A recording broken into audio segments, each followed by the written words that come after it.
Hello viewers, welcome back to another video. My name is Aisha and you're watching Pakistani Aisha Reaction. आज की जो हमारी video है उसका जो टॉपिक है ना वो थोड़ा सा मुझे समझ में नहीं आया। तो मैं आपको बताती हूँ, उसका टॉपिक है Maldives is insulting India again. यानी कि मालदीव्स ने पहले भी इंडिया की इंसल्ट की है और क्यों की है। Let's watch a video.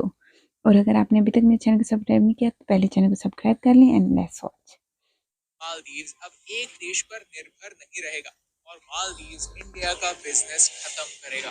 Maldives के प्रेसिडेंट भारत को यही मैसेज दे रहा है। इस फाइट में मालदीव्स जीत रहा है क्योंकि हम सोचते हैं कि ये फाइट सिर्फ टूरिज्म तक ही सीमित है, लेकिन हजारों इंडियंस ने अपने मालदीव्स की टिकट कैंसिल करने के बाद भी मालदीव्स की अकड़ टूट नहीं रही है, क्योंकि मालदीव्स को हमारी एक वीकनेस के बारे में पता है। इनफैक्ट मालदीव्स ऐसे स्टेप्स ले रहा है जिससे भारत का नुकसान हो सकता है और मामला सिर्फ टूरिज्म का नहीं है, इम्पैक्ट हमारी इकोनॉमी पर होगा। मतलब क्या है जानते हैं इस वीडियो में। हम दुनिया भर के इम्पोर्टेंट इवेंट्स एक आसान भाषा में आपको समझाते हैं और इसीलिए आप हमारे वीडियोस पसंद भी करते हैं।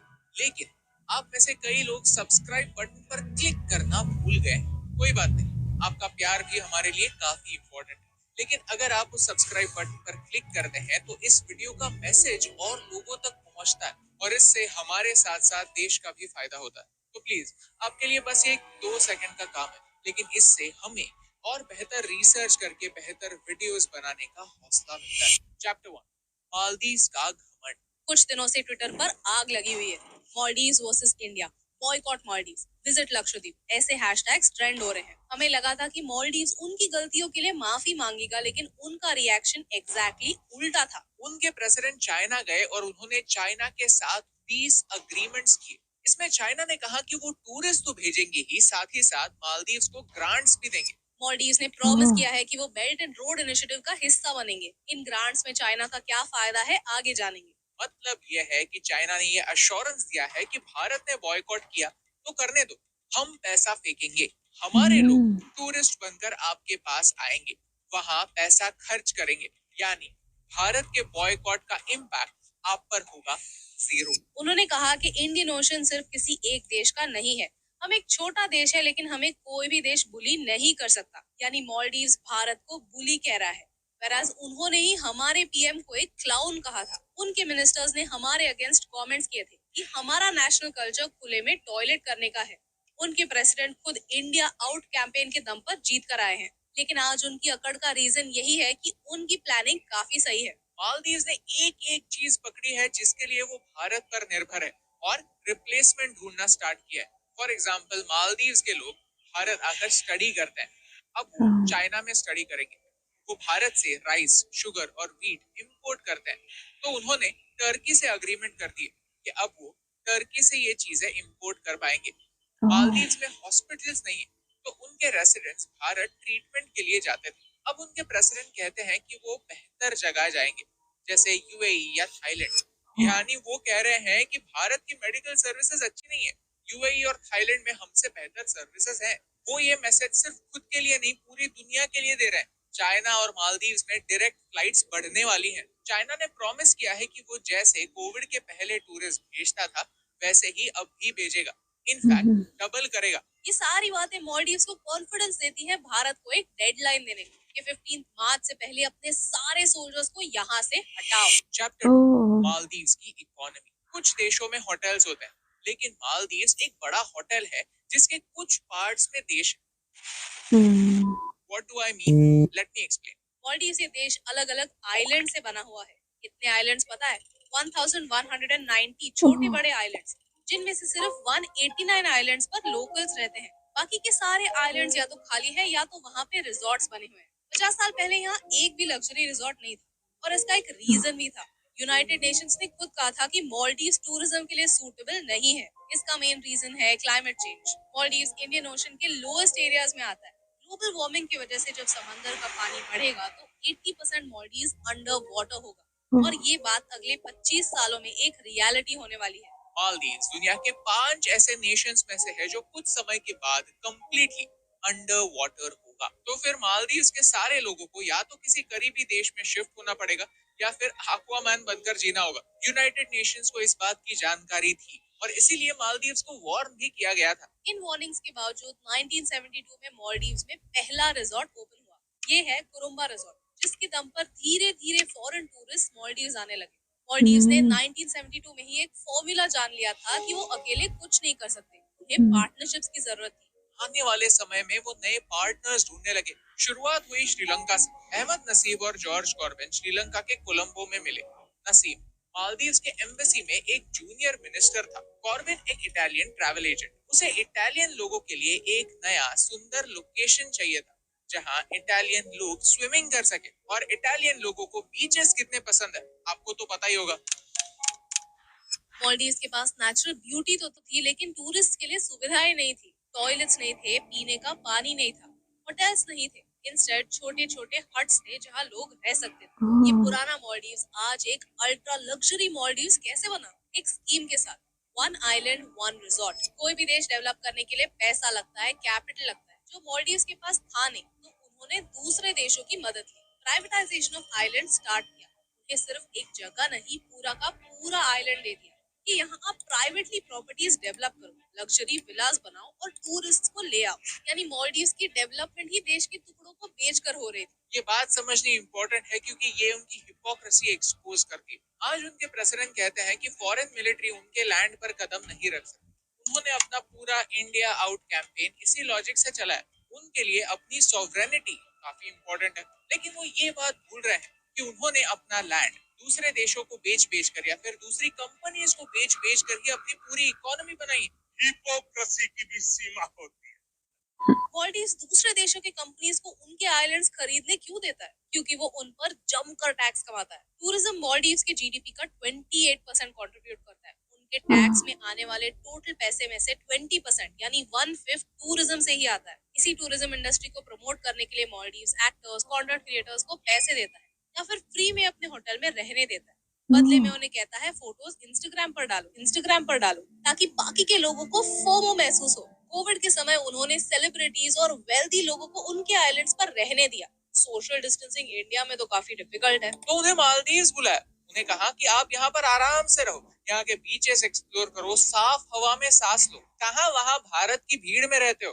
बदले में एक स्टोरी डाल देना, आपके मिलियंस ऑफ फैंस तो है जो बिकिनी वाली फोटो देखने आएंगे।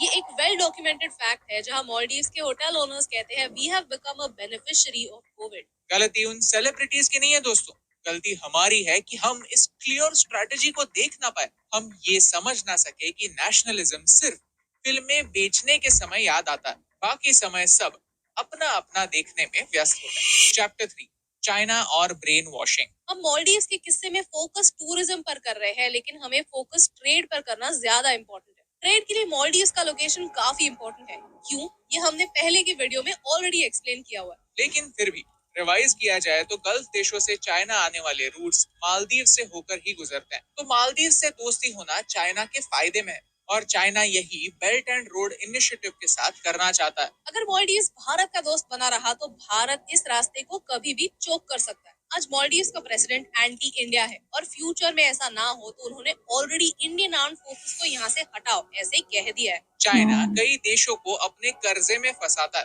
पहले उन पर फेवर्स करता है और फिर उनका गला काटता है। चाइना ने ऑलरेडी श्रीलंका के हम्बनटोटा पोर्ट के साथ यही किया है, और वो मालदीव्स के साथ भी यही कर रहे हैं। मालदीव्स में फ्री और फेयर इलेक्शंस काफी रिसेंटली हुए। मोमून गयोम 1978 से लेकर 2008 तक मालदीव्स के प्रेसिडेंट थे, और उनके बाद आने वाले प्रेसिडेंट्स ने मालदीव्स और चाइना के रिलेशनशिप में इन्वेस्ट किया। इनफैक्ट मालदीव्स में चाइना की एम्बेसी 2011 में ही खुली, यानी काफी रिसेंटली। लेकिन 2011 में चाइनीज एम्बेसी शुरू हुई, और तब के प्रेसिडेंट मोहम्मद नशीद ने चाइना के साथ एक फ्री ट्रेड अग्रीमेंट शुरू किया। इस फ्री ट्रेड अग्रीमेंट में मालदीव्स के गुड्स पर चाइना ने ड्यूटी हटा दी, और चाइनीज इंपोर्ट्स पर मालदीव्स ने ड्यूटी हटा दी।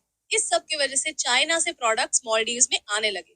आज भी अगर आप देखें तो मालदीव्स के 14% इंपोर्ट्स चाइना से आते हैं, and at the same time China ने उनकी इंफ्रास्ट्रक्चर में इन्वेस्ट करना शुरू किया, जैसे सिनामाले फ्रेंडशिप ब्रिज, जो हुलुमाले आइलैंड को मालदीव्स की राजधानी माले से कनेक्ट करता है। 2013 में मोहम्मद यामीन की गवर्नमेंट प्रो चाइना गवर्नमेंट थी, तो उन्होंने चाइना से इंफ्रास्ट्रक्चर प्रोजेक्ट्स के डील साइन किए। चाइनीज डेवलपर्स ने हुलुमाले आइलैंड पर कई रेसिडेंशियल प्रॉपर्टीज भी बनाए। At the same time Maldives belt and road initiative का भी हिस्सा बना। चाइनीज पैसों से मॉलडीव्स के एयरपोर्ट्स अपग्रेड हुए, जिससे उनके टूरिज्म को एक बढ़ावा मिला। चाइनीज इन्वेस्टमेंट से आइलैंड रिजॉर्ट्स बने। तो कई पॉलिटिशियंस को तो लगता है कि इन पैसों से देश का भला हो रहा है, तो इस टाइप का कर्जा लेना ठीक है। लेकिन मॉलडीव्स एक छोटा देश है और इसकी जीडीपी कुछ $5 बिलियन है। और इस छोटे देश ने चाइना से ही $1.5 बिलियन के ऑफिशियल डेट्स लिए हैं। एक पॉलिटिशियन मानता है कि ये फिगर $3 बिलियन से ज्यादा है, यानी 50% ऑफ जीडीपी से भी ज्यादा। लेकिन चाइना की डेट ट्रैप डिप्लोमेसी आप जानते हैं, इसके बारे में हमने ऑलरेडी वीडियोस बनाए हैं जो आप यहाँ पर देख हाँ, सकते चाइना हैं। किसी कंट्रोल्स बड़े द देश वर्ल्ड। ने दूसरे देश की डेवलपमेंट के लिए पैसे देना कोई बुरी बात नहीं है दोस्तों, लेकिन प्रॉब्लम तब होता है जब ये प्रोजेक्ट्स कमर्शियली वायबल नहीं होते। ये प्रोजेक्ट्स कभी प्रॉफिट बना ही नहीं सकते, हमेशा लॉस में ही जाते हैं। और ये बात सबको पता होती है, चाइना को भी पता होती है और मालदीव्स को भी। लेकिन फिर भी मालदीव्स के लीडर्स वोट्स के चक्कर में ऐसे प्रोजेक्ट स्टार्ट करते हैं और अपने देश को बेचते हैं। चैप्टर 4, भारत और मालदीव्स। मालदीव्स आज बड़े एरोगेंटली कहता है कि भारत ने अपनी आर्म्ड फोर्सेस मालदीव से हटाना हमारी सॉवरेनिटी के लिए बहुत जरूरी है। लेकिन क्या भारत ने मालदीव्स पर कभी अटैक किया है या फिर उनका हमेशा से साथ दिया है? हिस्ट्री देखते हैं। 1978 से 2008 के बीच मालदीव्स में 3 बार कू हुए, 1980 में, 1983 में और 1988 में। तब मालदीव्स ने पूरी दुनिया से मदद मांगी, लेकिन एक्चुअली मदद सिर्फ एक ही देश ने की, भारत ने। भारत ने ही मालदीव्स को कोविड के समय वैक्सीन भेजी। भारत ने $500 मिलियन का एक ट्रांस आइलैंड लिंक भी प्रॉमिस किया है। हमारे जवान मालदीव्स को कैप्चर नहीं करना चाहते, इनफैक्ट हम उनके जवानों को ट्रेन करते हैं, वहाँ humanitarian rescue missions carry out करते हैं। भारत ने मालदीव्स को डिफेंस इक्विपमेंट परचेजेस के लिए $50 मिलियन का एक क्रेडिट लाइन भी दिया है। आज ये सारी बातें भूलकर मालदीव्स हमें काटने दौड़ रहा है, चाइना के झांसे में आ रहा है। और ये बात सिर्फ टूरिज्म तक सीमित नहीं है दोस्तों, अटैक हमारी इकोनॉमी पर भी होने वाला है। Chapter 5, conclusion. वीडियो की शुरुआत में हमने कहा कि मालदीव्स को भारत की एक वीकनेस के बारे में पता है। वो वीकनेस क्या है बताऊं? वो है हमारी मेमोरी। हमारी मेमोरी एक गोल्ड फिश की तरह है। हम हमारे साथ होने वाली बुरी चीजें सिर्फ कुछ समय के लिए याद रखते हैं और फिर भूल जाते हैं। हमने 2020 में बॉयकॉट चाइना कहा, लेकिन आज भी सबके हाथ में मेड इन चाइना फोन ही है। इलेक्ट्रॉनिक्स की बात छोड़िए, लेकिन दुकानों में प्लास्टिक की बॉटल्स तक मेड इन चाइना मिलती हैं। सच तो यही है कि हमारा एक्टिविज्म सिर्फ इंटरनेट तक सीमित रहता है। एक्शन कहाँ है? दुकानों में ऑप्शन कहाँ है? क्या आप डिफरेंस देख सकते हैं? हम मालदीव्स की जो मदद कर रहे हैं वो एक्चुअली उनके भलाई के लिए है, उन्हें कर्जे में डुबाने के लिए नहीं। वैसे ही कुछ ही समय के लिए मालदीव्स के टूरिज्म पर इम्पैक्ट होगा जो चाइना एब्जॉर्ब कर लेगा, लेकिन 2 साल बाद देखिए हम इंडियंस ही मालदीव्स वापस चले जाएंगे। जिन सेलिब्रिटीज ने आज विजिट इंडियन आइलैंड्स कहा है, वही कुछ महीनों बाद मालदीव्स में स्विमिंग करते हुए दिखेंगे। टूरिज्म पर इम्पैक्ट होगा जो चाइना एब्जॉर्ब कर लेगा, लेकिन 2 साल बाद देखिए हम इंडियंस ही मालदीव्स वापस चले जाएंगे। जिन सेलिब्रिटीज ने आज विजिट इंडियन आइलैंड्स कहा है, वही कुछ महीनों बाद मालदीव्स में स्विमिंग करते हुए दिखे। ये थी हमारी आज की वीडियो, जिसको देख के मैं काफ़ी शॉक्ड हूँ कि इंडिया जैसी एक डेवलपिंग कंट्री के लिए उन्होंने कैंपेन चलाई, इंडिया आउट, और उन्होंने उनके सोल्जर हटाने के लिए भी कह दिया। क्यों कहा? चाइना की वजह से, क्योंकि चाइना उनके ऊपर लगा रहा है पैसे, और अब जो चाइना कहेगा वो करेंगे। और उन्होंने बहुत वाइसली पैसा कमाया। उन्होंने अपने बुरे टाइम पे इंडिया से अपनी पूरी मदद भी ली, और यहाँ तक कि यहाँ के इनके जो सोल्जर्स हैं उन्होंने उनको ट्रेन भी किया। और अब देखना ये है इनके अकॉर्डिंग कि इंडियंस जो उनसे हैं इस उधर मतलब बाइकआउट करते हैं या नहीं मालदीव्स का। कि उन्होंने इनको कहा है, उन्होंने कहा क्लाउन। उन्होंने इनके हॉस्पिटल्स को बुरा कहा। उन्होंने कहा कि हम बेहतर जगह पे अपना ट्रीटमेंट करवा सकेंगे, क्योंकि मालदीव्स के पास तो अपने हॉस्पिटल्स वगैरह नहीं है। तो खैर अब हमें ये देखना है कि कितने इंडियंस हैं जो अभी भी हनीमून के लिए मालदीव्स जाना पसंद करेंगे। आई थिंक जब एक कंट्री आप लोगों के इतने अगेंस्ट है तो हमें भी उससे थोड़ा दूर रहना चाहिए। What do you think? Please tell me in comment box. और वीडियो में क्या अच्छा लगा, क्या बुरा लगा, वो भी आप मुझे कमेंट बॉक्स में कमेंट करके बता सकते हैं। इसी तरह की अच्छी अच्छी वीडियोस लेकर मैं आपके पास फिर हाजिर होंगी। तब तक के लिए अपना बहुत ज़्यादा ख्याल रखिएगा। Bye bye.